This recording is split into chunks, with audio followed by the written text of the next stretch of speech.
They say you can't come back from rock bottom. They were wrong. 5 years ago, I clutched an ultrasound photo in my shaking hands, 8 weeks pregnant after years of trying, ready to tell my husband the news that would change everything. Instead, he changed everything first. In front of 200 people, he called me a traitor, showed photos of me, fake photos, selling his secrets. I begged him to listen, told him about our baby. He looked at me like I was garbage. Then he grabbed my arm so hard it bruised and dragged me to the door. The snow was falling. I wasn't wearing a coat. You were a souvenir, Sierra. A cheap one. He threw my wedding ring into the snow. The doors slammed shut. I walked 4 miles in that blizzard, bleeding, crying, dying inside. I lost our son in a county hospital. Alone. No husband, no money, no future, just $40 and a broken heart. Pierce Sterling thought he'd erased me that night. He had no idea. He'd just created the woman who would erase him. My name is Sierra Vance, and the billionaire who threw me in the snow to die just walked into MY boardroom, begging ME to save his crumbling empire. What happens when he turns around and sees my face? You won't believe it. Before I tell you what happened next, subscribe right now. Hit that bell. Because what Sierra does when Pierce sees her face in that boardroom, you need to see it. And drop a comment. Do you choose revenge or forgiveness when someone destroys you? Your answer might change after you hear this story. Let's begin. Chapter 1. The night everything shattered. Sierra's reflection stared back at her from the floor. Length mirror. The gold gown hugged her brown skin like it was made for this moment. Maybe it was. She'd spent 3 months planning Pierce's birthday gala. Every detail perfect. From the ice sculptures to the imported champagne. Her hands trembled slightly as she fastened her diamond earrings. Not from nerves, from excitement. The ultrasound photo was tucked inside her clutch. 8 weeks. After 4 years of trying, of treatments, of silent tears in bathroom stalls, finally. She'd planned to tell him tonight, after the toast. A private moment in all this public celebration. You look beautiful. Pierce appeared behind her in the mirror, adjusting his bow tie. He didn't smile. He rarely did anymore. But tonight felt different. Tonight would change everything. Thank you. She turned to face him. Are you ready? Always. His eyes swept over her once, clinical, like he was checking inventory. Then he walked out. Sierra's stomach tightened. She told herself it was morning sickness. The ballroom was a winter wonderland. Crystal chandeliers threw rainbows across 200 of the wealthiest faces in America. Senators, CEOs, old money and new power, all gathered in the Sterling estate in Aspen. The mountains loomed outside the windows, dark and watchful. Sierra moved through the crowd, shaking hands, smiling. She'd learned this dance. How to make small talk with people who'd never spoken to someone like her before she married Pierce. How to ignore the way their eyes lingered on her skin, cataloging her difference. Lady Catherine Sterling stood by the ice bar, draped in emeralds and contempt. Pierce's mother had perfected the art of the cutting smile. She caught Sierra's eye and raised her glass. The gesture felt like a threat. Darling, you've outdone yourself. Celeste Dubois appeared at Sierra's elbow, all platinum hair and practiced warmth. Pierce's business partner, his frequent dinner companion, his mother's favorite choice for daughter-in-law. Thank you, Celeste. Sierra kept her voice even. Though I do hope Pierce appreciates all your effort. Celeste's eyes glittered. Not everyone would be so understanding about all those late nights at the office. Before Sierra could respond, the lights dimmed. Pierce took the stage. The crowd hushed. Thank you all for being here. His voice carried that natural authority that made investors open their wallets. This year has been transformative, and I have some announcements to make. Sierra's heart lifted. Maybe he knew. Maybe he'd planned his own surprise. But first, I think everyone should see something. The massive LED screens flickered to life behind him. Sierra's face filled the screens. Hotel room. Dim lighting. She was handing a briefcase to a man in shadows. Her expression looked cold. Calculating. The timestamp read 3 weeks ago. The room went silent except for the click of the slideshow. More photos. Different angles. Sierra accepting cash. Sierra with documents spread across a bed. Sierra kissing the stranger's cheek. Her blood turned to ice water. No. The word came out as a whisper. No, that's not. But no one was listening. 200 pairs of eyes turned to her, some shocked, some disgusted, some satisfied, like they'd been waiting for this. Pierce stepped off the stage. His face was stone. Pierce, please, those aren't real. She reached for him. His hand closed around her wrist, hard enough to bruise. Don't. His voice was quiet, deadly. Don't insult me with lies. I would never. Tears blurred her vision. Please, just let me explain. Explain. Lady Catherine's voice cut through the room like a blade. How does one explain stealing proprietary secrets? Trading them for cash. Betraying the family that lifted her from nothing. The crowd murmured. Sierra heard the words clearly. Gold digger. Can't trust? Pierce? I love you. Sierra's voice broke. Those photos are fake. Please, I'm pregnant. We're going to have... Enough. He dragged her toward the grand mahogany doors. She stumbled in her heels, her clutch falling, the ultrasound photo sliding across the marble floor. Someone stepped on it. The night air hit like a fist. Snow was falling, thick and fast. Pierce shoved her down the stairs. She landed hard, gold fabric tearing. Skin scraping against ice. You were a souvenir, Sierra. He stood above her, silhouetted against the warm light of the ballroom. A cheap one. Something pretty to show off. I should have known better than to trust someone from the gutter. He pulled her wedding ring from his pocket. He'd already taken it from the safe and threw it into the snow. Don't let the gates hit you on your way out. The doors slammed shut. Sierra knelt in the snow, watching her breath cloud in the freezing air. Her hands were already numb. She wore no coat. No shoes that could handle this terrain. Her phone and wallet were inside, in a coat check she'd never reach.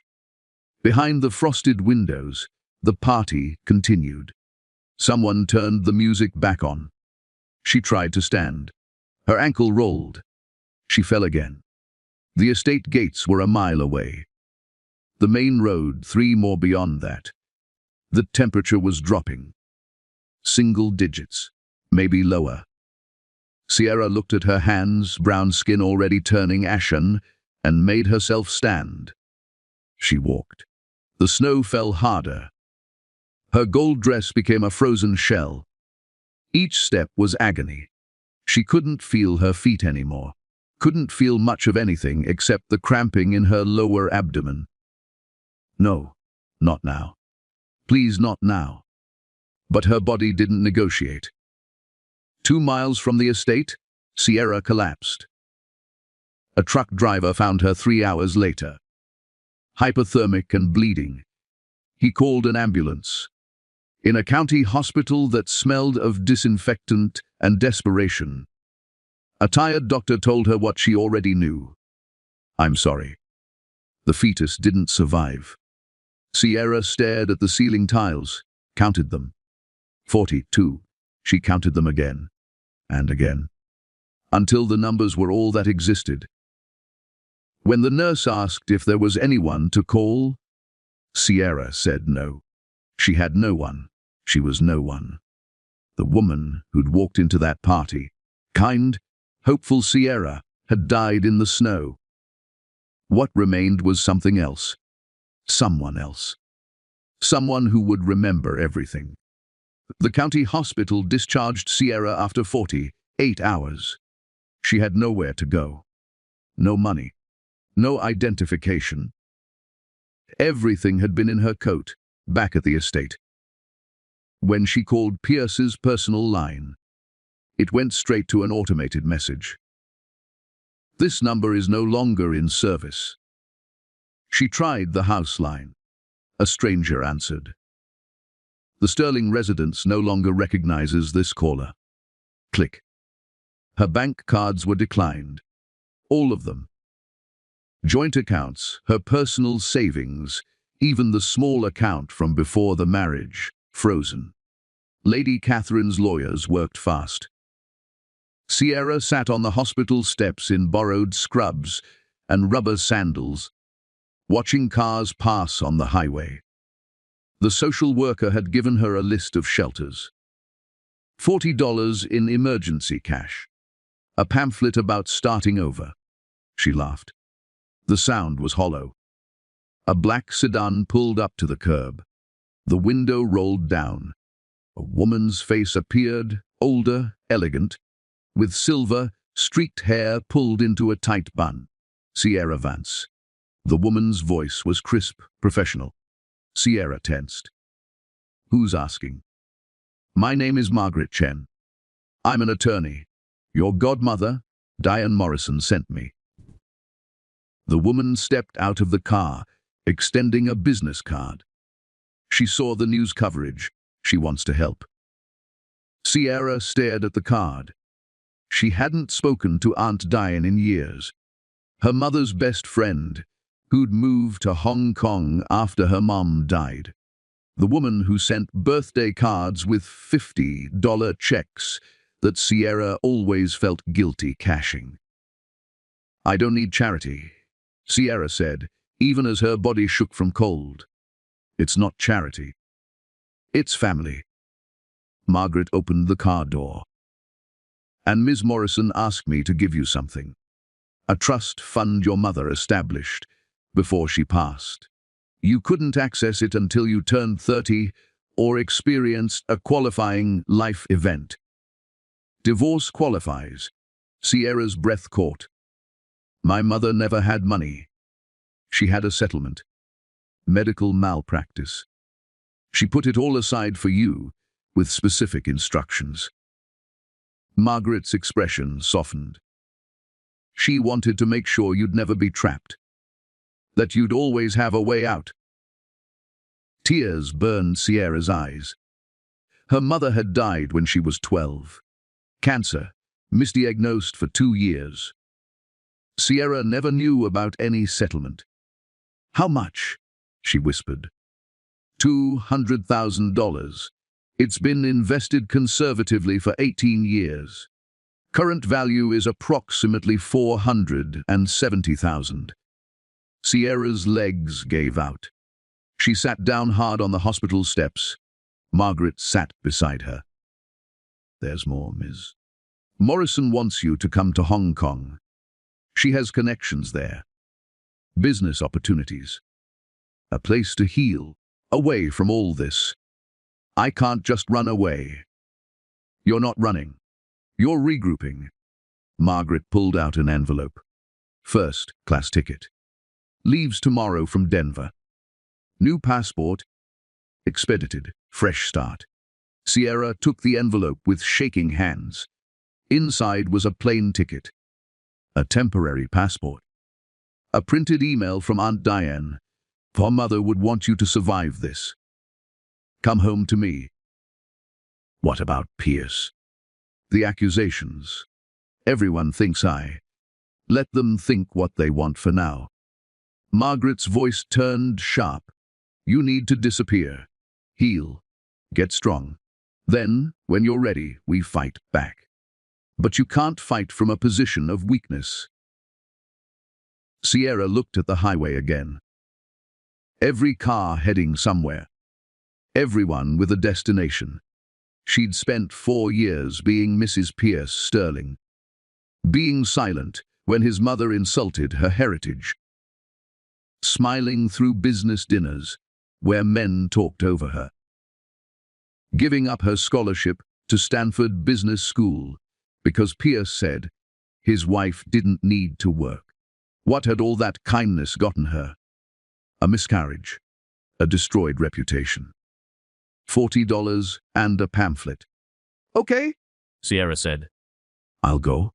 24 hours later, she was on a plane. First class. She'd never flown first class, even married to a billionaire. Pierce said it was wasteful. The flight attendant brought warm towels, champagne, a menu with actual choices. Sierra took it all. Ordered the most expensive meal. Drank the champagne. Let herself cry quietly behind oversized sunglasses as they crossed the Pacific. Aunt Diane met her at Hong Kong International. Older now, but still wearing the bright colors. Sierra remembered from childhood. She wrapped Sierra in a hug that smelled like jasmine and home. My sweet girl, Diane whispered. I'm so sorry. So sorry. They didn't talk about Pierce that night, or the next. Diane's apartment overlooked Victoria Harbour, all glass and light. She gave Sierra the guest room, brought her soup, let her sleep for 16 hours straight. On the third day, Sierra finally spoke. I lost the baby. Diane's face crumpled. She held Sierra while she sobbed. The first real crying since the hospital. Great, gasping sobs that felt like they'd tear her apart. He didn't even ask, Sierra said between breaths. He didn't ask if the photos were real. He threw me away. Then he's a fool, Diane said firmly. And fools always pay for their mistakes. Over the following weeks, Sierra began to emerge slowly. Painfully, she cut her hair short. The long curls Pierce had loved were the first thing to go. She started running at dawn along the harbour. Pushed her body until it hurt too much to think. Diane introduced her to her business circle. Hong Kong was full of expats, entrepreneurs, people reinventing themselves. Sierra listened more than she spoke. Learned about tech startups, venture capital, the Asian markets Pierce had always dismissed as too complicated. One night, at a networking dinner, she met James Chen, Margaret's brother, a venture capitalist who'd made his fortune in AI and blockchain. You were married to Pierce Sterling? James asked, direct in that way Hong Kong business people often were. Was, Sierra confirmed. He's an idiot. James sipped his whiskey. His company's growth model is unsustainable. He's over-leveraged on 3 continents, and his AI division is 2 years behind competitors. I give him 5 years before he needs a major bailout. Sierra's pulse quickened. You really think so? I know so. I've run the numbers. James studied her. Your aunt says you went to Stanford. Business scholarship. I never finished. I got married. Finish now. Online. Or don't. Experience counts more than degrees in this city. He pulled out his card. I'm always looking for smart people. If you want to learn this business, call me. Sierra took the card. Why would you help me? Because Margaret vouched for you. And because I don't like bullies. James smiled. Plus, watching you take down Pierce Sterling someday. That would be entertaining. That night, Sierra stood on Diane's balcony, watching the harbor lights reflect off black water. She thought about the woman she'd been. Sweet Sierra, who believed love conquered all. Who thought being kind was enough. That woman was dead. What rose from those ashes was something different. Someone harder, sharper. Someone who understood that power wasn't given, it was taken. She called James the next morning. I want to learn everything, she said. Everything about venture capital, about leverage, about how to build an empire. Then come to the office Monday, James said. Bring coffee. You'll be starting at the bottom. Good, Sierra replied. I know my way up from the bottom. She hung up and looked at herself in the mirror. Short hair, clear eyes. A face that had learned how to hide emotion. Pierce Sterling had thrown her into the snow to die. He had no idea. He'd just created his own destruction. The game was on, and Sierra had nothing left to lose. Year one in Hong Kong felt like drinking from a fire hose. Sierra arrived at James Chen's office at 6 every morning, made coffee, copied documents, sat in the back of meetings, silent, absorbing everything. The other junior analysts looked at her with curiosity at first, then confusion. She was 30 years old. Most of them were fresh graduates. She had no degree completion, no resume, no LinkedIn profile. Just a reference from James Chen, which was apparently enough. Why are you really here? Asked Marcus Wu, a cocky Stanford MBA who loved reminding everyone where he'd gone to school. James doesn't hire charity cases. Sierra looked up from the financial models she was studying. Then I guess I'm not a charity case. She went back to her spreadsheet. Marcus huffed and walked away. But the question bothered her. Why was James helping her? That evening, she stayed late, analyzing the company's investment portfolio. Something caught her eye. A pattern in their Southeast Asian tech investments. A blind spot in their due diligence process that had cost them millions on 2 failed startups. She spent 3 nights building a presentation. Risk assessment models, market analysis, alternative vetting strategies. When she finished, her eyes were bloodshot, but the work was solid. She put it on James's desk at 5:47 a.m. before he arrived. By noon, he called her into his office. Where did you learn this? He held up her presentation. Stanford. Before I left, and Pierce used to bring work home. I paid attention. Sierra met his eyes. Did I overstep? You just saved us from making the same mistake on a $12 million deal we were closing next week. James leaned back in his chair. You have instincts, Sierra. Raw talent. That's why I hired you. Margaret told me what happened in Aspen. The fake photos. The public humiliation. Most people would break. But you're angry. And angry, properly channeled, builds empires. Sierra's throat tightened. I don't want revenge, Leah. James smiled. You want it so badly you can taste it, that's fine. Use it, but be smart. Revenge, served cold, is served best when your enemy doesn't see it coming. He pushed a folder across the desk. New assignment. I want you to research Pierce Sterling's company. Every division, every liability, every weakness. Pretend you're planning a hostile takeover. Show me where he's vulnerable. Sierra's hands trembled as she took the folder. Why? Because in 5 years, maybe less, he's going to need money. And when he does, I want us to be ready. Not to save him. James stood up. This is a test, Sierra. Show me you can separate emotion from strategy. Show me you can think like a killer. She worked on that project for 3 months. Nights and weekends. Dove deep into Pierce's corporate structure. Sterling Tech had 7 divisions across 4 continents. The flagship AI division was bleeding money, propped up by government contracts that would expire in 4 years. His cloud infrastructure was overbuilt, with server farms sitting half empty.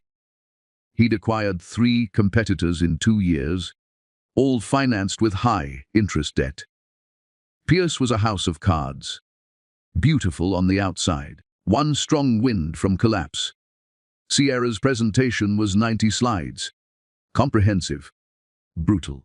She showed James exactly how to destroy Pierce Sterling's empire, piece by piece. James read it twice. Then he smiled. You're ready for the next level. He promoted her to associate, gave her real clients, real deals. Sierra threw herself into the work with intensity that scared even the workaholics in the office. She learned Mandarin, studied market trends until she could predict movements before they happened, built relationships with CEOs, investors, power brokers across Asia. At night, alone in her apartment, she let herself remember the baby she'd lost, the ultrasound photo trampled under expensive shoes, Pierce's face as he threw her into the snow. She didn't cry anymore. Tears were wasted water. Instead, she went to the gym, hit the heavy bag until her knuckles bled, ran until her legs gave out, turned pain into fuel. Aunt Diane watched her with worried eyes. You're working yourself to death, baby. I'm working myself to life, Sierra corrected. The old me is dead. This is who I am now. Year 2 brought her first major win.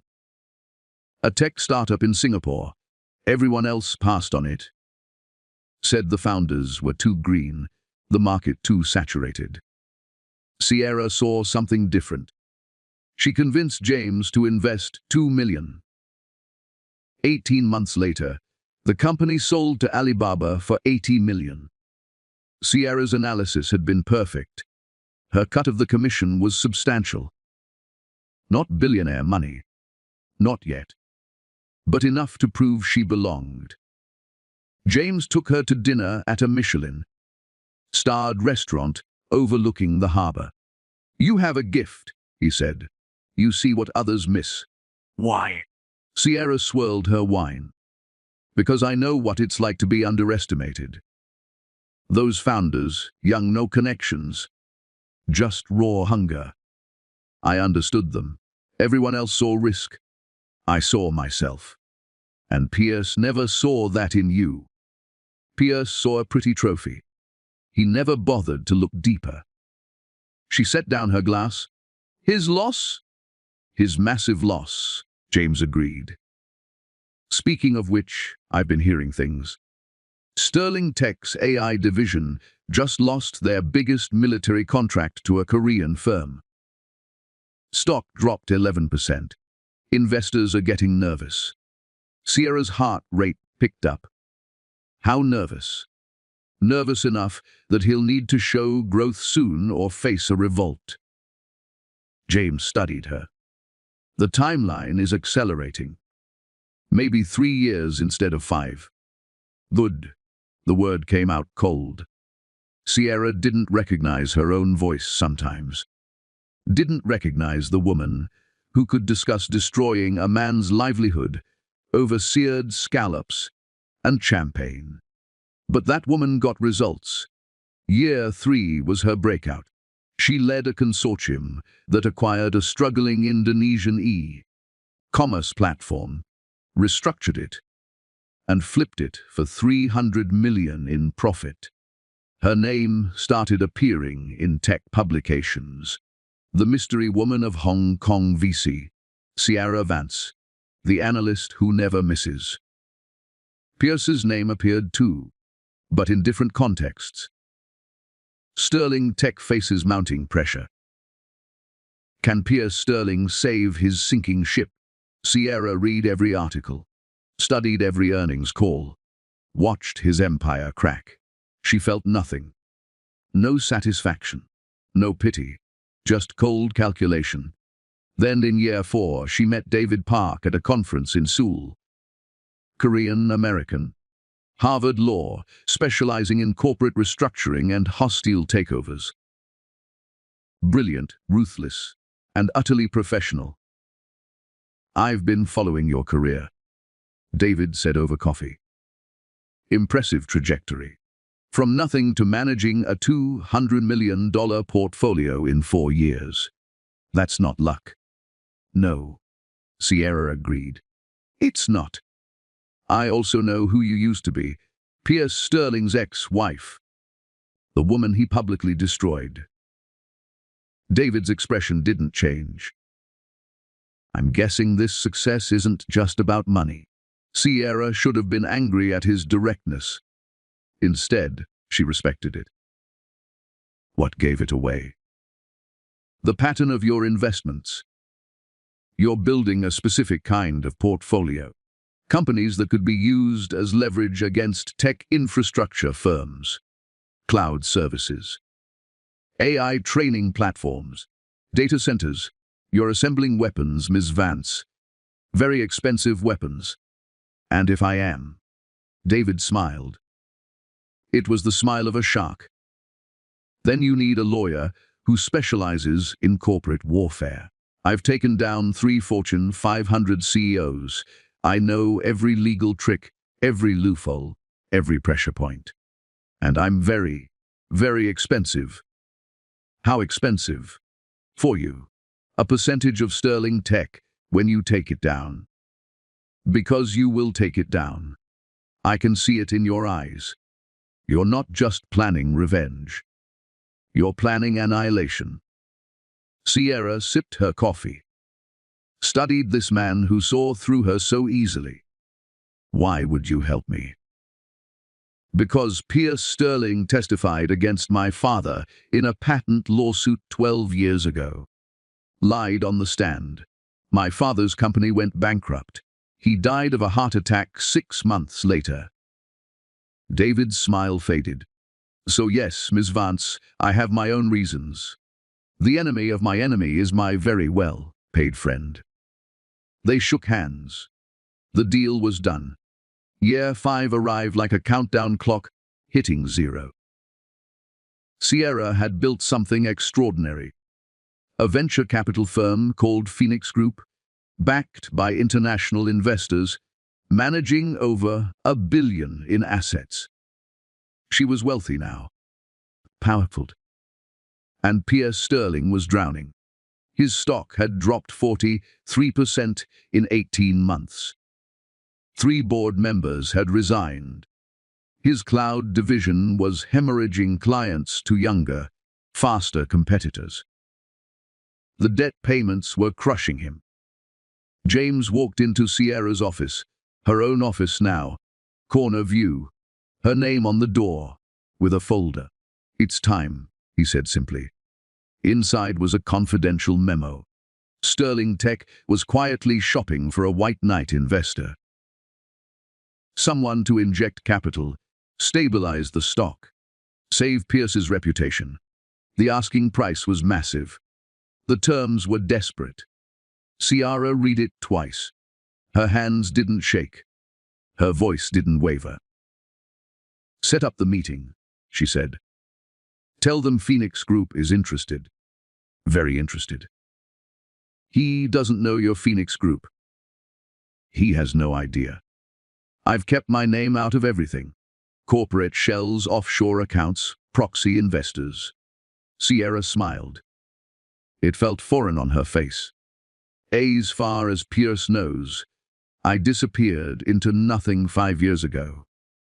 A broken woman who couldn't handle the truth. And when he sees you, then he'll realize the truth he couldn't handle was his own. The Phoenix Group headquarters occupied 3 floors of a Manhattan skyscraper. Sierra had chosen New York deliberately. Pierce's territory, his city. She wanted him to come to her, walk into her domain, unknowing.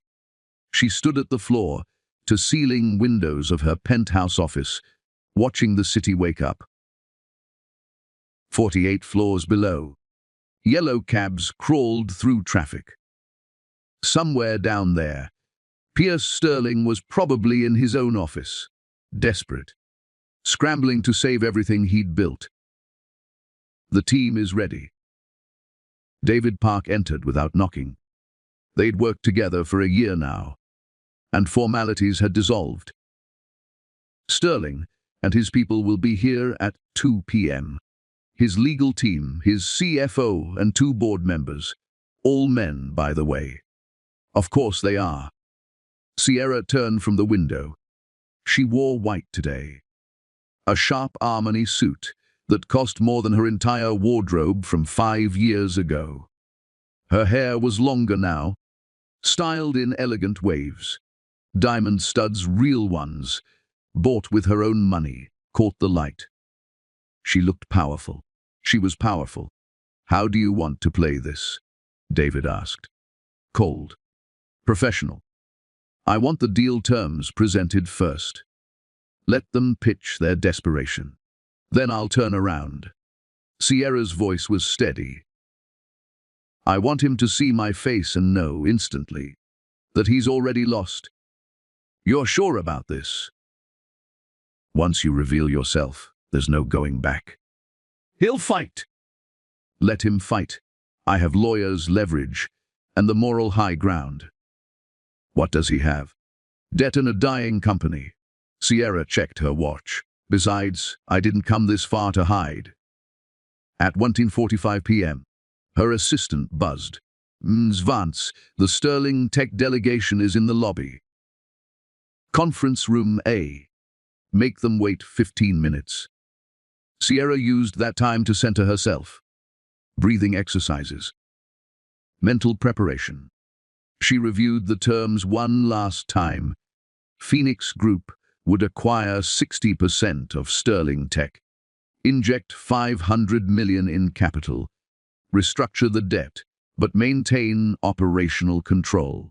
Pierce would become a figurehead, a puppet CEO dancing on her strings. It was elegant, brutal, fair. At exactly 28:00 p.m., Sierra walked into the conference room, her back to the door, facing the windows.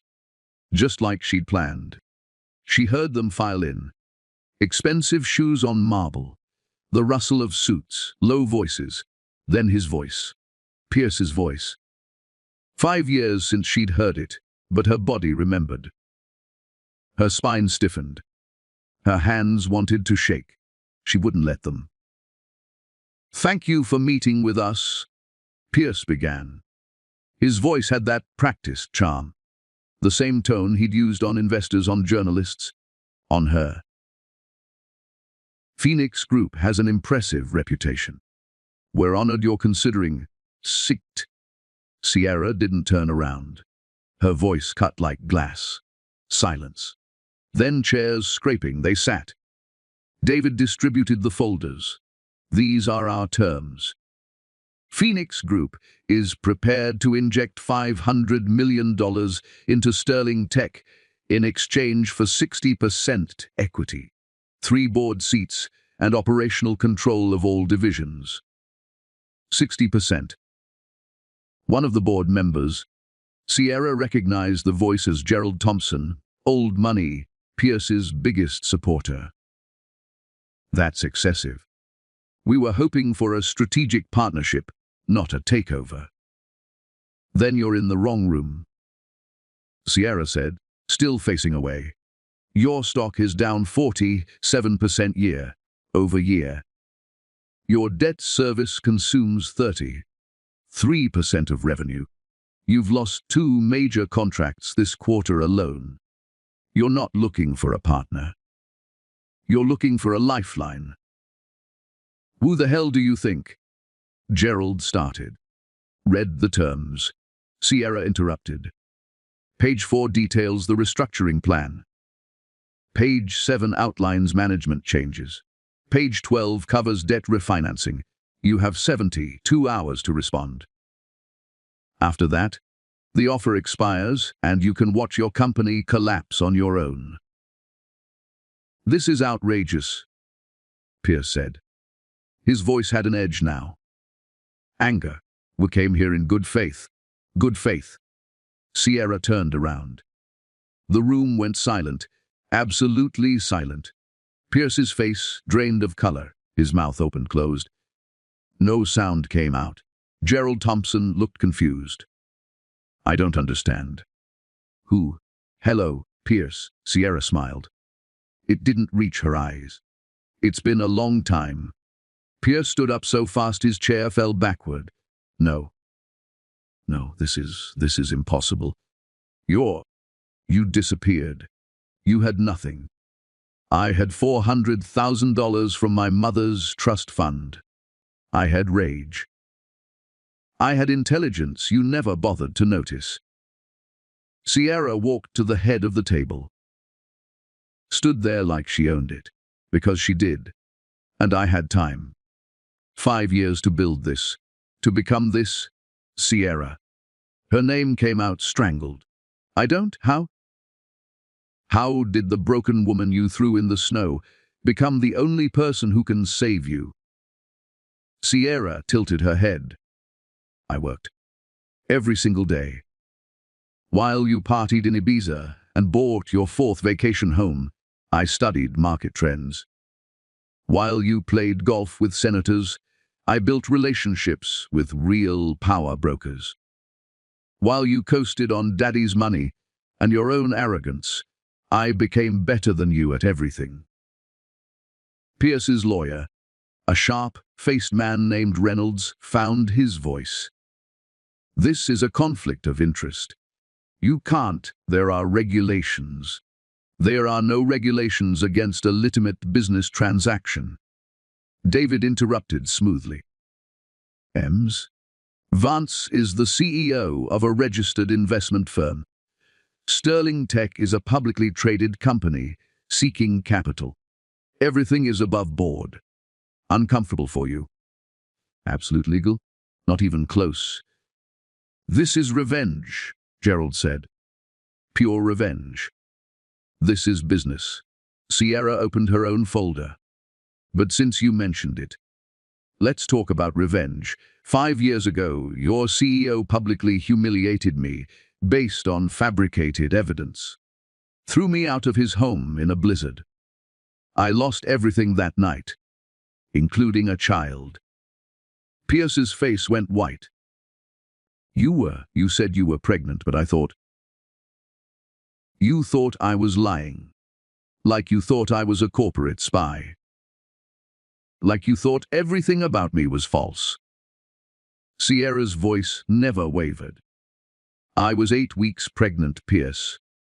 I lost our son in a county hospital while you celebrated getting rid of me. The room was tomb silent. The photos were fake, Sierra continued. Computer-generated deepfakes created by Celeste Dubois and your mother. I have proof. Deathbed confession from your mother's maid, Catherine Moreau. She had a crisis of conscience before she died last year. Very detailed affidavit. Very damning. She slid a document across the table. Pierce's hand shook as he picked it up. Lady Catherine paid for the deepfakes. Sierra recited from memory. $200,000 to a firm in Eastern Europe. Celeste provided the reference photos from your company events. They spent 6 months planning it. The goal was to destroy me and clear the path for Celeste to become the next Mrs. Sterling. My mother would never. Pierce's voice broke. Your mother hated that her precious son married a scholarship student with brown skin. She said it to my face multiple times. Common blood corrupts good breeding. Ring any bells? Gerald shifted uncomfortably. He'd been there for some of those comments. This is all very tragic, Reynolds the lawyer said. But it doesn't change the business reality. These terms are predatory. These terms are generous, David countered. We've valued Sterling Tech at current market price, despite knowing the stock is overvalued by at least 30%. We're offering immediate capital injection when every bank has turned you down. And we're allowing Mr. Sterling to remain as CEO, though in title only. In title only. Pierce looked up. This is my company. This is your father's company that you inherited and subsequently drove into the ground. Sierra corrected. The AI division you insisted on overbuilding. Hemorrhaging money. The European expansion you rushed. Failed in 3 markets. The acquisitions you made to inflate your ego. All underperforming. You're a terrible CEO. Pierce, you always were. You just had enough money to hide it. You can't take my company. I'm not taking it. I'm buying it. At a price you can't refuse because you have no other options. Sierra sat down, crossed her legs. 60%. 3 board seats. Operational control. Take it or watch everything collapse. Your choice. Pierce looked at Gerald, at Reynolds, at his CFO, Martin Webb, who'd been silent the entire meeting. Martin finally spoke.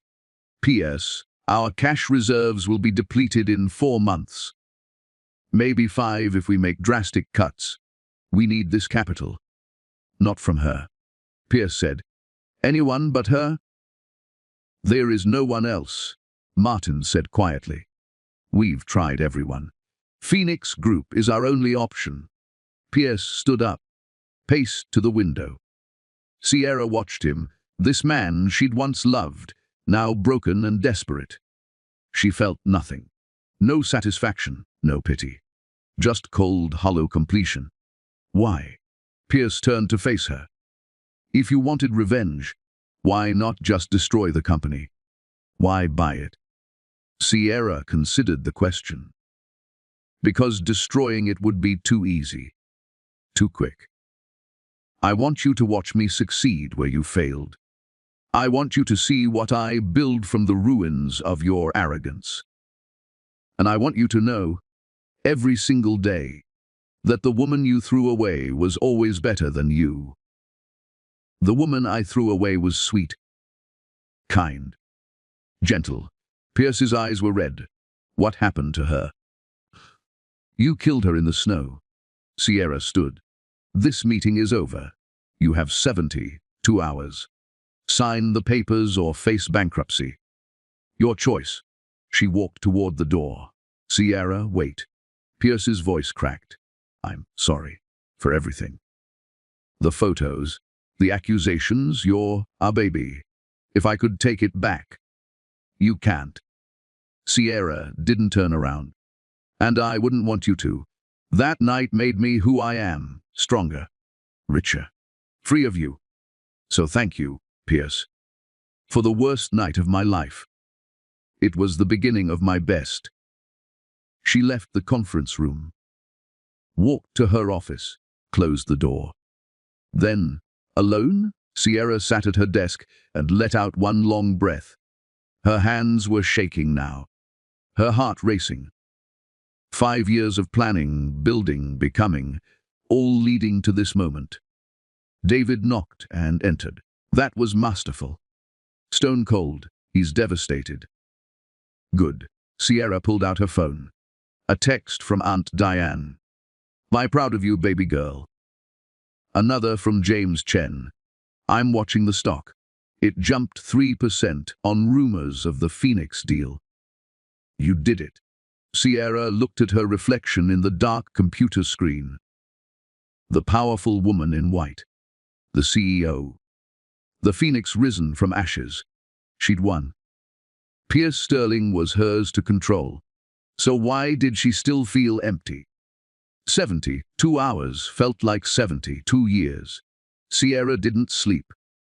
She worked through the nights, reviewing contingency plans with David, coordinating with her investors, preparing for every possible outcome.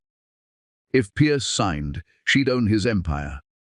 If he refused, Sterling Tech would collapse within months, and she could buy the pieces for pennies on the dollar. Either way, she won. But the waiting gnawed at her. On the second night, Aunt Diane called from Hong Kong. It was early morning there, and Sierra could hear the harbor sounds through the phone. "Have you eaten?" Diane asked. It was always her first question. "I had coffee." "Coffee isn't food, baby.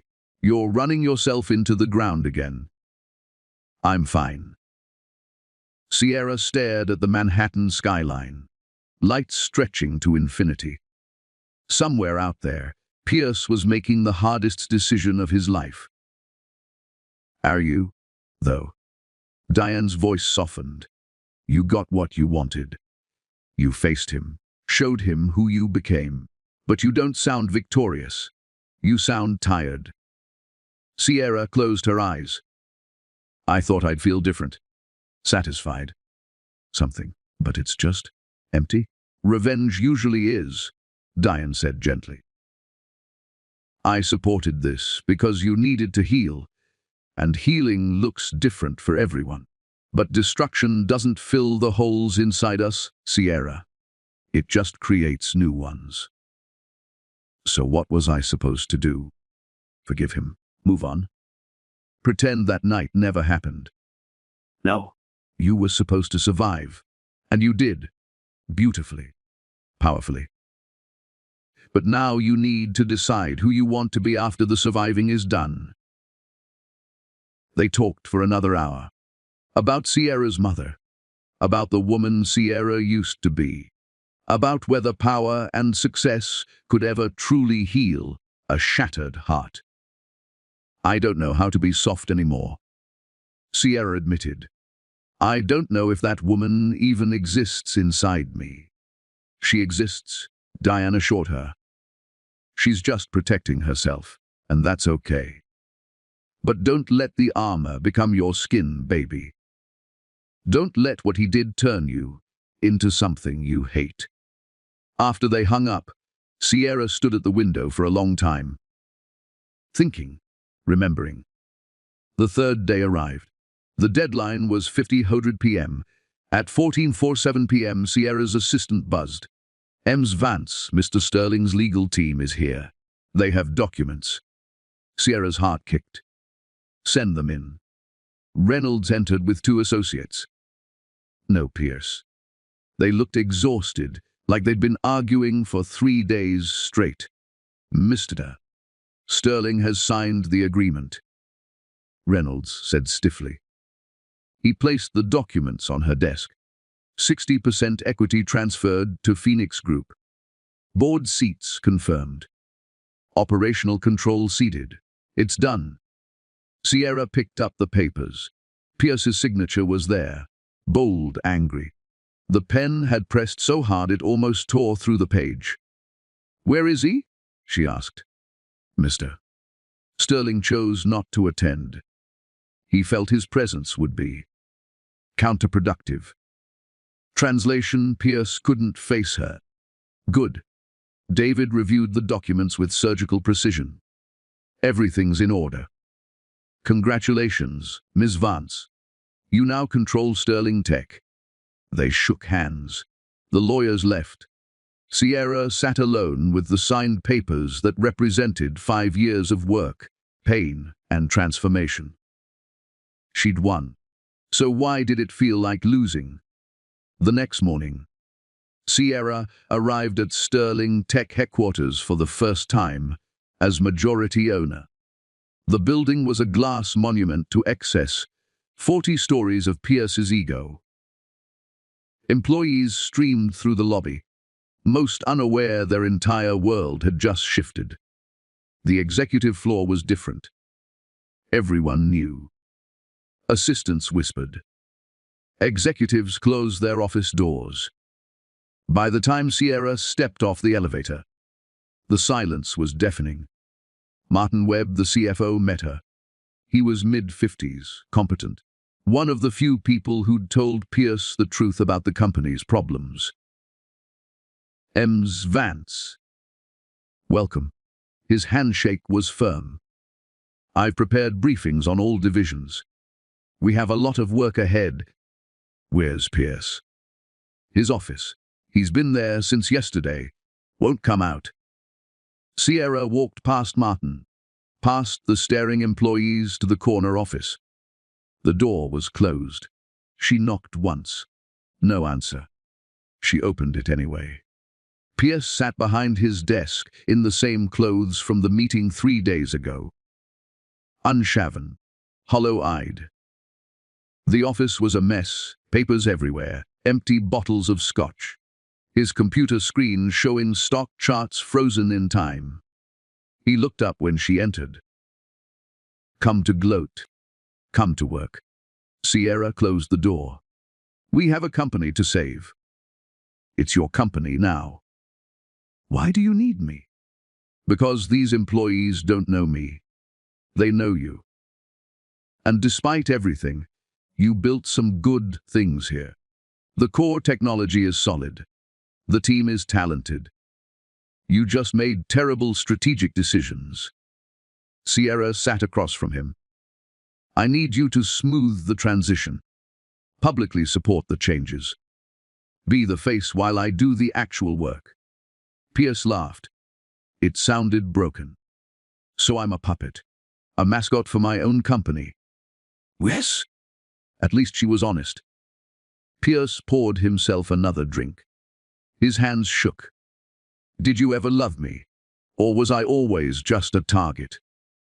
The question caught Sierra off guard. She'd prepared for anger, for fighting, for legal maneuvering. Not for this raw vulnerability. I loved you, she said quietly, completely, stupidly. I gave up everything for you. Stanford, my career, my identity. I became whoever you needed me to be. Then how can you destroy me now? Because you destroyed me first. Sierra's voice hardened. You didn't just end our marriage, Pierce. You humiliated me. Stole my dignity. Threw me away like garbage in front of 200 people. And when I told you I was pregnant, you called it a lie. Pierce flinched. I thought you were trying to manipulate me. I was carrying your child, our son, and I lost him alone in a county hospital because you couldn't be bothered to ask questions, to investigate, to give me one moment of doubt in your certainty. Sierra stood. So yes, I loved you. Past tense. That woman is dead. What's left is someone who learned that love without respect is worthless. My mother, Pierce started. Your mother was a monster, and you let her be. You knew how she treated me. The comments about my skin, my background, my common blood, you heard it all and did nothing. You chose her approval over my dignity every single time. She was my mother. And I was your wife. Sierra's control cracked. I deserved protection. Defense. Basic human decency. But you were too weak to stand up to her. Too concerned with keeping everyone happy except the woman who loved you. Pierce's face crumpled. She died 6 months ago. Cancer. She asked for you at the end. Wanted to apologize. Sierra's breath caught. What? She confessed everything, the deepfakes, the setup. Celeste's involvement, she said. She said she was wrong. That you were good for me. That she destroyed the best thing I ever had because of pride and prejudice. Pierce wiped his eyes. She died knowing what she'd done. Died with regret. And I've lived with it every day since. You knew. Sierra's voice went cold. You knew the photos were fake for 6 months. And you never tried to find you. You vanished. No trail, no contact. It was like you'd been erased. Pierce stood. I hired investigators. Scoured social media. Called everyone we knew. Nothing. You were a ghost. I was building a life without you. And now you're here, taking my company, destroying everything I have left. Pierce's voice broke. So congratulations, Sierra. You won. You're the powerful one now. I'm nothing. Sierra looked at this man who'd once been her whole world. Broken, desperate, pathetic. She should feel triumph, satisfaction, victory. Instead, she felt exhausted. You're not nothing. Pierce, you're just not everything anymore. And that's what you can't accept. She moved toward the door. Tomorrow morning, 8:00 a.m., full executive meeting. I'm announcing the restructuring. You'll be there. You'll support it. You'll smile and tell everyone this is a new beginning. Understood. Pierce nodded slowly. Defeated, Sierra left his office and walked to what would now be her office. Larger. Better view. She stood at the window, looking down at the city where she'd once been nobody, and now controlled a billion-dollar empire. Her phone buzzed. A text from James Chen. How does victory taste? She typed back, like ashes. But there was work to do. Companies to restructure, employees to reassure, systems to rebuild. Sierra pushed the emotions down, locked them away, and opened her laptop. The phoenix was rising. The old empire was burning.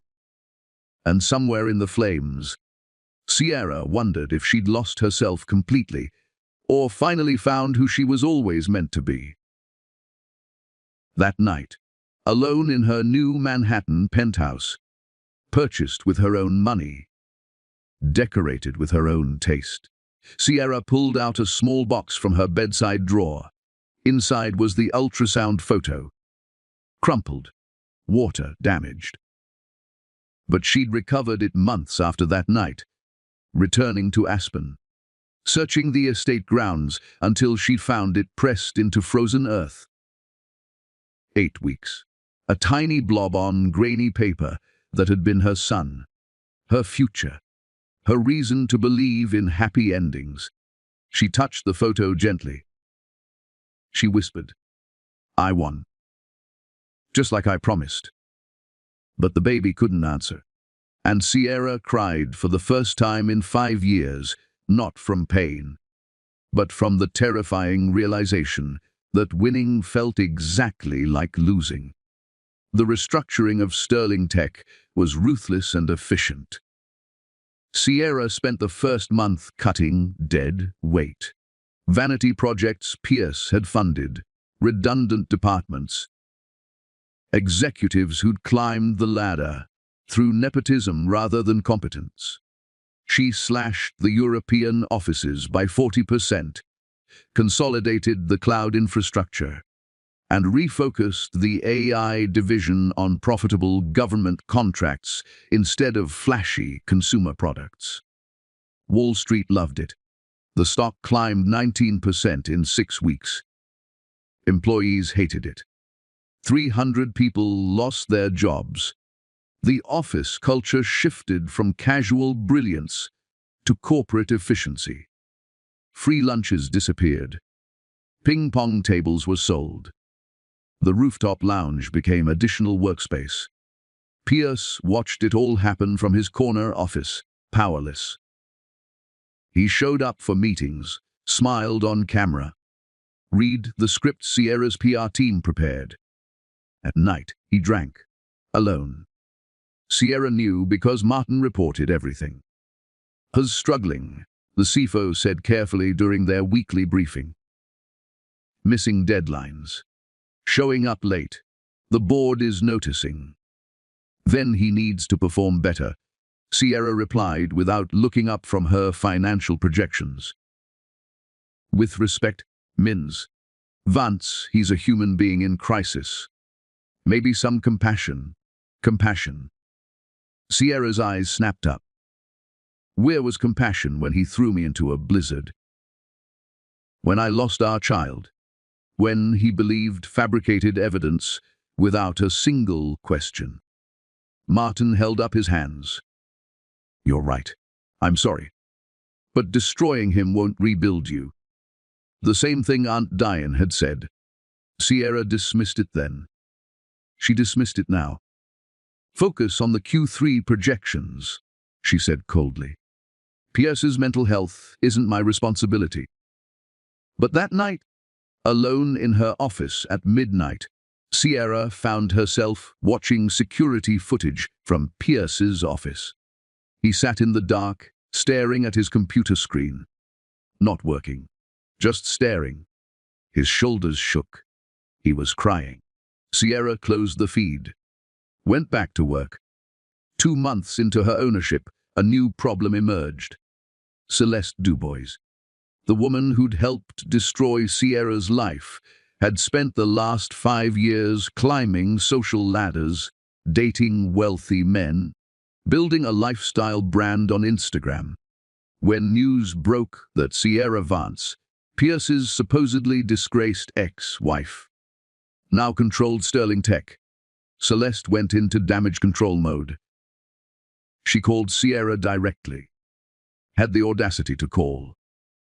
Sierra, darling, I'm so glad you're doing well. Celeste's voice dripped false sweetness. I always knew you had potential. That whole misunderstanding 5 years ago was just a misunderstanding. Sierra's voice could cut diamonds. You helped fabricate evidence to destroy my life. You wanted me gone so you could marry Pierce and his money. That's not, it was Lady Catherine's idea. You just provided photos. Coordinated timing. Watched me get thrown into the snow and did nothing. Sierra leaned back in her chair. What do you want? Celeste. A pause. Then Celeste's voice shifted, desperate now. I need you to not release the maid's confession publicly. Please. I'm engaged to Marcus Rothschild, the shipping heir. If he finds out I was involved in corporate espionage and fraud, you'll lose your meal ticket. Please, I'll do anything. I was young and stupid and Lady Catherine manipulated me. No. Sierra's voice was final. You made your choices. Live with them. If you release that confession, you'll destroy Pierce too. It implicates his mother, his family name. Is that what you want? Sierra paused. It was a good point. The confession proved Sierra's innocence, but it also revealed the Sterling family's corruption. Going public would humiliate Pierce further, damage the company's reputation, potentially trigger lawsuits. I'll think about it, Sierra said. But Celeste, stay away from me, from Sterling Tech, from Pierce. If I see you anywhere near this company, I release everything. Understood? Understood. Celeste hung up. Sierra sat with the decision. She could destroy Celeste's engagement, her reputation, her carefully constructed life. One press release, one document upload. But what would it accomplish? More destruction, more pain, an endless cycle of revenge. She filed the confession away. 3 months in, something unexpected happened. Pierce started fighting back. Not legally, not publicly, but in small, quiet ways. He began arriving early, staying late, actually working. He rebuilt relationships with clients Sierra's efficiency had alienated. He smoothed over cultural tensions her restructuring had created. He reminded people why they joined Sterling Tech in the first place. The vision, the innovation, the dream. And it was working. Employee satisfaction scores ticked upward. Client retention improved. The company culture found a balance between Sierra's efficiency and Pierce's inspiration. Martin noticed. They're calling you to the Iron Phoenix combination. Your strategic brilliance, his creative vision. The stock analysts love it. Sierra frowned. I don't need his help. Maybe not. But the company does. Martin showed her the numbers. Divisions where Pierce was involved performed 17% better than divisions where he wasn't. Sierra hated that it was true. She started watching him more carefully. Really watching. Pierce in meetings, energized when discussing new technology. Pierce with employees, remembering their names, asking about their families. Pierce presenting at conferences, charismatic and brilliant. The man was talented. She'd forgotten that. Or maybe she'd never wanted to see it. One night, working late, Sierra heard music from Pierce's office. Piano music. She followed the sound and found him at a keyboard she didn't know existed, playing something haunting and beautiful. I didn't know you played, she said from the doorway. Pierce's hands froze on the keys. My mother made me quit when I was 16. Said it wasn't appropriate for a Sterling. Not profitable enough. He turned to face her. I started again after she died, remembering who I was before I became who she wanted. Sierra leaned against the doorframe. What are you playing?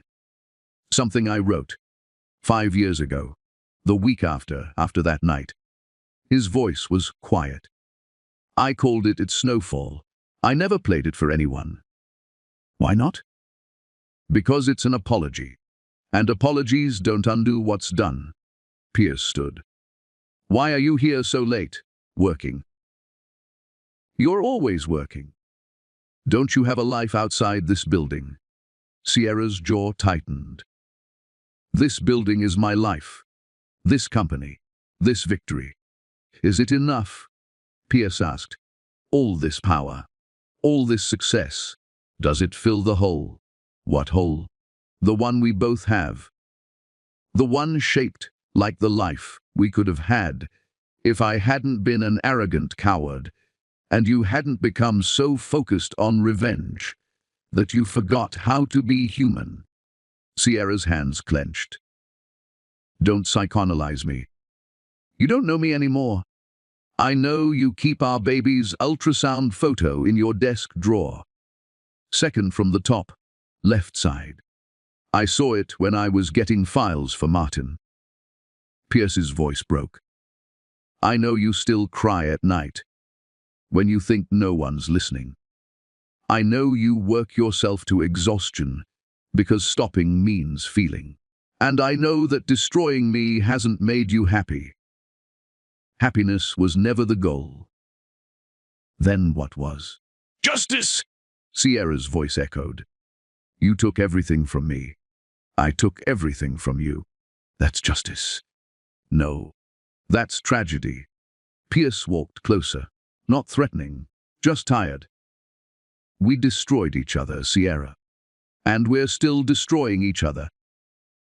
When does it end? When you understand what you did to me, I understand. Pierce's composure cracked. Every day I understand. I see you walk these halls, powerful and brilliant and cold, and I know I created that. I killed the woman who loved me because I was too proud and too stupid to ask questions. I let my mother's poison infect my judgment. I threw away the best thing in my life because I valued my ego more than truth. Tears ran down his face. Sierra had never seen Pierce Sterling cry. Not once in 4 years of marriage. I can't take it back, he continued. I can't bring back our son. I can't undo the pain. All I can do is live with what I am. A broken man who destroyed everything good because he was afraid to stand up to his mother and defend the woman who deserved his loyalty. Sierra's throat tightened. Why are you saying this? Because I'm tired, Sierra. Tired of pretending I'm okay. Tired of being a puppet in my own company.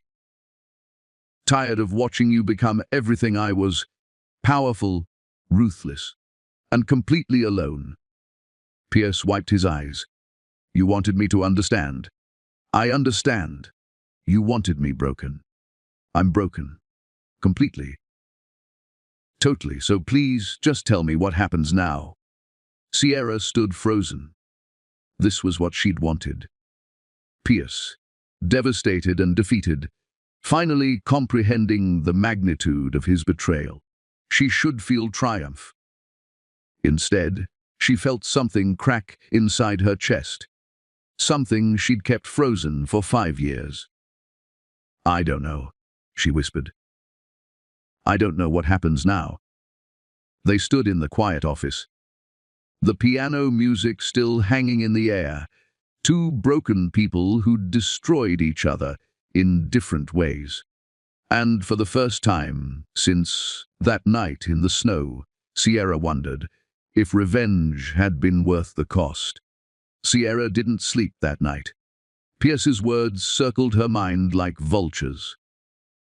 When does it end? She stood in her penthouse, watching the sun rise over Manhattan. 5 years of planning. 5 years of becoming someone new, someone harder, stronger, untouchable, someone miserable. Her phone rang at 6:00 a.m. David Park. We have a problem, he said without preamble. Anonymous tip to the SEC. Someone's alleging you orchestrated the Sterling tech takeover through fraudulent means. Market manipulation. Insider trading.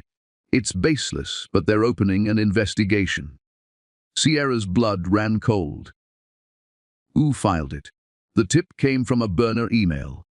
But I have my suspicions. David paused. Celeste Dubois has connections. She's scared. Cornered animals bite. Can they make anything stick? Not if our paperwork is clean. Which it is. But the investigation alone could tank the stock. Spook investors. And if the media spins it as scorned ex-wife manipulates markets for revenge, it undermines everything I've built. Sierra pressed her fingers to her temples. How long do we have? The SEC will likely make a public statement by end of business today. After that, it's damage control. David's voice softened. Sierra, maybe it's time to consider. Consider what? Walking away. You've proven your point. You rebuilt yourself. You don't need Sterling Tech to validate that. I'm not running from a fight. It's not running. It's choosing your battles. David sighed. I've been doing this a long time. The ones who win aren't always the ones who destroy their enemies. Sometimes they're the ones who know when to let go. After they hung up, Sierra sat in silence. Let go. The words felt foreign, impossible. She'd built everything around this. Around making Pierce understand. Around proving she was more than the broken woman in the snow. But what came after proving it? At 8:00 a.m., she walked into Sterling Tech. Employees whispered. They'd seen the early market reports. Questions were already swirling online. The stock had dropped 6% in pre-market trading. Martin intercepted her at the elevator. We need a statement. The board is panicking. Investors are calling. We need. I know what we need. Sierra walked past him. Conference room. 10 minutes. Full executive team. She stopped at Pierce's office. He was already there, looking worse than yesterday. Dark circles. Trembling hands. "Did you hear?" he asked. Yes. "This is Celeste. Has to be." Pierce stood. "I can make a statement. Defend you. Tell the truth about what my mother did." "No." Sierra's voice was firm. "That helps me, but destroys your family's reputation. It makes you look like a victim of your own mother. It's not worth it. I don't care about my reputation anymore." "Well, I do." Sierra met his eyes. "Because like it or not, we're tied together now. If I go down, Sterling Tech goes down. 3,000 employees lose their jobs. Investors lose billions. Your legacy becomes a cautionary tale about corporate corruption. So what do we do?" Sierra took a breath, made a decision that terrified her.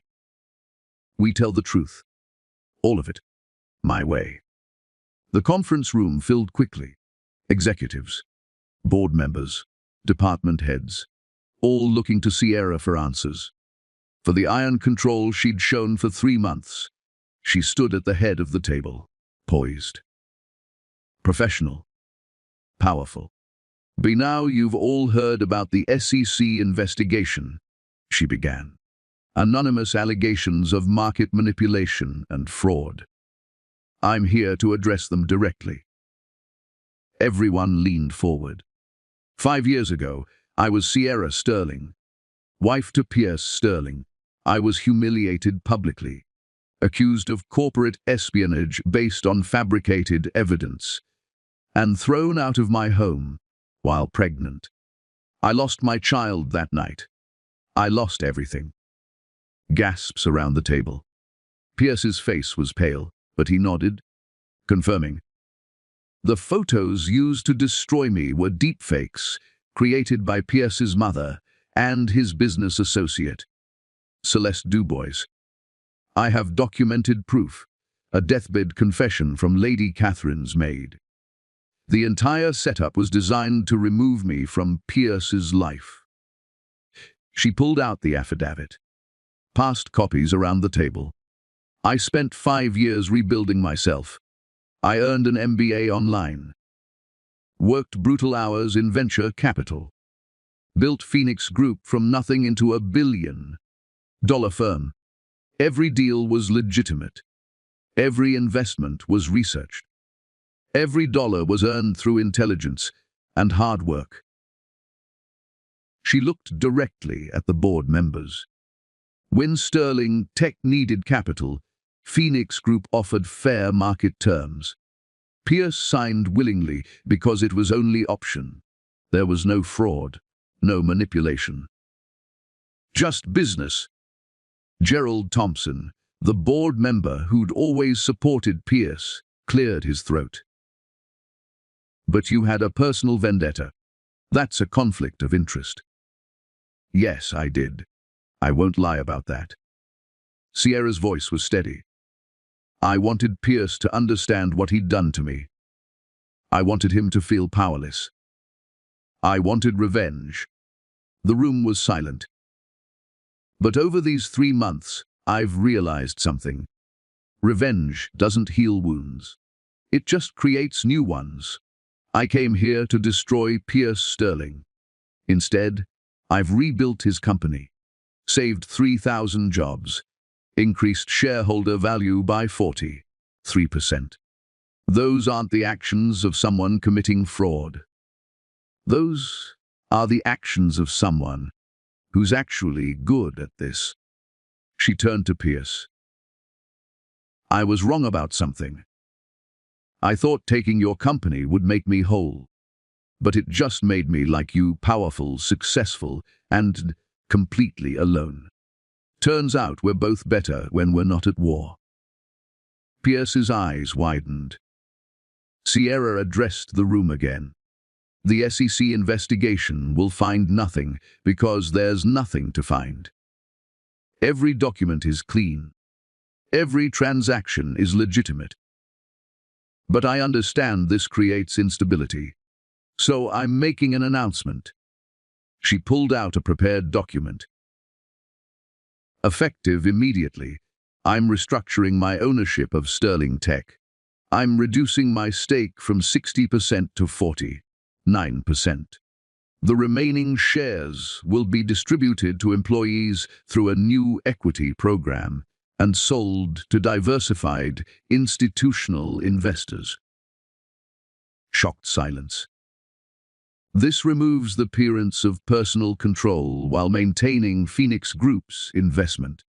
Pierce Sterling will resume operational control as CEO with proper oversight from a strengthened board. I'll remain as a board member and strategic advisor. You're giving up control. Martin looked stunned. I'm choosing strategy over ego. Sierra corrected. Sterling Tech is worth more with both of us working together than with me ruling it alone. The numbers prove it. She looked at Pierce. You're a visionary, Pierce. You see possibilities I don't. But you need structure, discipline. Someone to tell you when your ideas are brilliant and when they're reckless. That's what I can provide. Not as an enemy, as a partner. Pierce stood slowly. Why? After everything I did, why would you give this up? Sierra's voice softened, just slightly. Because I'm tired of being angry. I'm tired of being cold. And I'm tired of proving things to people who don't matter. She paused. My mother left me the trust fund so I'd never be trapped. But I built a different kind of trap, one made of rage and revenge. This is me choosing freedom. She turned back to the executives. Questions? Gerald spoke first. What about Celeste Dubois? The person who likely filed this false report. I'm releasing the maid's confession publicly. Not for revenge, for truth. Let the world know what really happened 5 years ago. Let Celeste face the consequences of her actions. And let me finally clear my name. The media will go crazy, Martin warned. Let them. I'm done hiding who I am. Sierra straightened. I was Sierra Vance, scholarship student. Then Sierra Sterling, trophy wife. Then just Sierra, broken woman.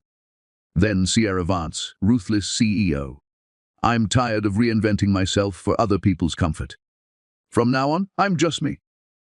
Complicated. Flawed. Human? The meeting ended. Executives filed out, whispering. The news would be everywhere by noon. Pierce stayed behind. That was brave, he said quietly. That was exhausting. Sierra sat down. The armor was getting heavy. The part about us being better together, did you mean it?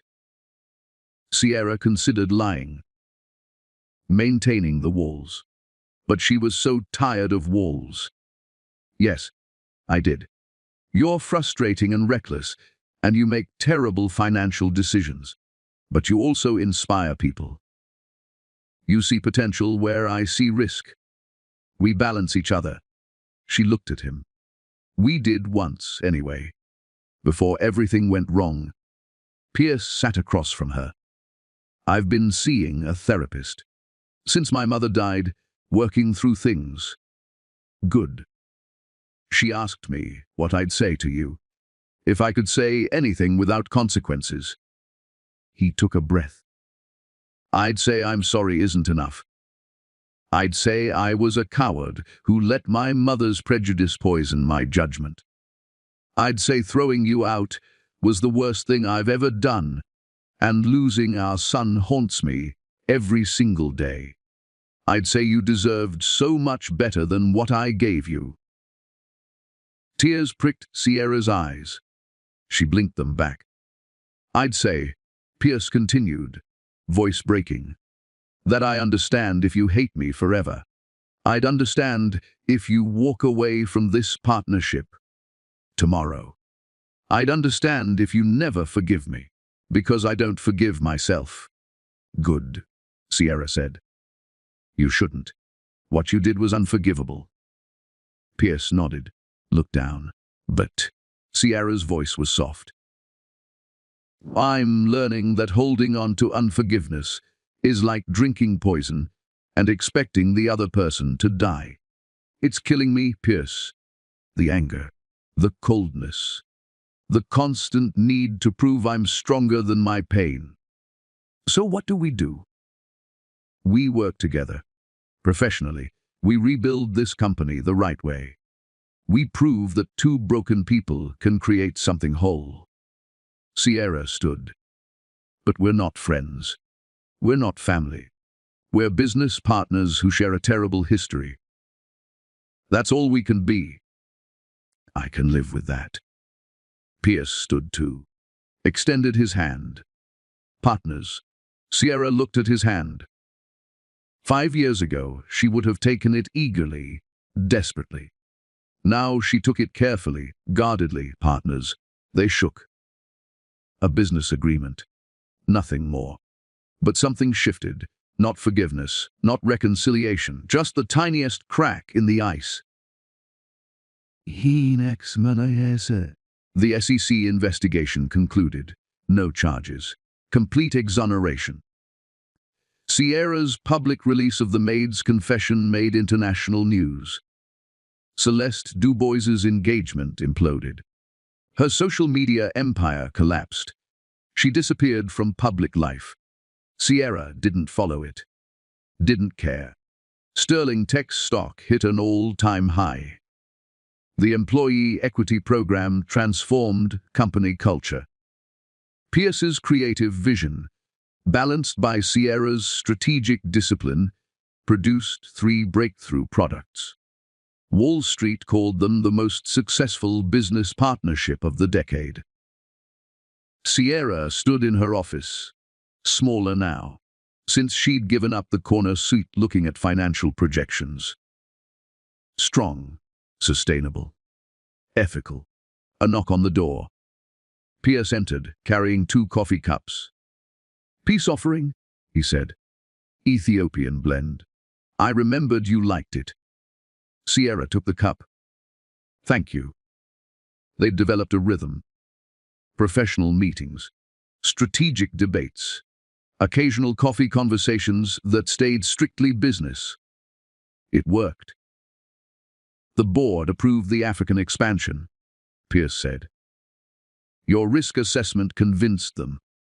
Your vision sold them, Sierra countered. We both did this. Pierce smiled. A real smile, the first she'd seen in years. Would make a good team. A functional team, Sierra corrected. But she almost smiled back. After Pierce left, Sierra's phone rang. Aunt Diane. How are you, baby? Actually good. Sierra realized it was true. The company's thriving. The investigation's over. I'm sleeping again. And your heart? Sierra looked out at the Manhattan skyline. Thought about the woman she'd been. The women she'd become. All the versions of Sierra that had lived and died and been reborn. My heart is healing, she said slowly. Not healed, but healing. I'm learning that's enough. I'm proud of you. Your mother would be too. After they hung up, Sierra opened her desk drawer. The ultrasound photo was still there. She looked at it for a long moment. I did what I promised, she whispered. I survived. I won. But more than that, I let go. She didn't throw the photo away. Some things should be remembered. But she moved it to a different drawer. Not forgotten. Just not front and center anymore. That evening, Sierra did something she hadn't done in 5 years. She left work at 6:00 p.m., walked through Central Park, sat on a bench and watched children play. Let herself feel sad, feel hopeful, feel human. Her phone buzzed. A message from James Chen, dinner next week.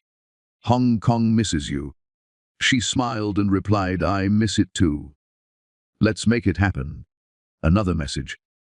This one from David Park. New opportunity. Tech startup. Female founders.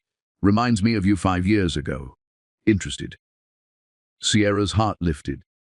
Send me the pitch deck. This was her future. Not revenge. Not proving anything. Just building, creating. Helping others rise the way she'd risen. The sun set over the city. Sierra watched it, feeling the last of the ice around her heart begin to melt. She wasn't the sweet woman Pierce had destroyed. She wasn't the cold CEO who destroyed him back. She was Sierra, complicated, strong, scarred, healing. And that was enough. As she walked home, snow began to fall, gentle, beautiful. Nothing like that terrible night 5 years ago. Sierra stopped, lifted her face to the sky. Let the snowflakes land on her skin. They didn't burn anymore. She'd survived the blizzard. She'd built her empire. She'd gotten her justice. Now, finally, she could live. The phoenix had risen from the ashes, and this time, she was flying towards something instead of away from it. Peace, purpose, herself. Sierra Vance never remarried. Never sought another relationship with Pierce beyond their successful business partnership. She built Phoenix Group into a global force, specializing in funding women, owned startups and companies led by people from marginalized backgrounds.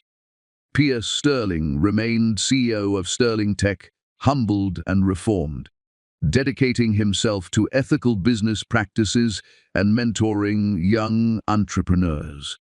He never forgot what his arrogance cost him.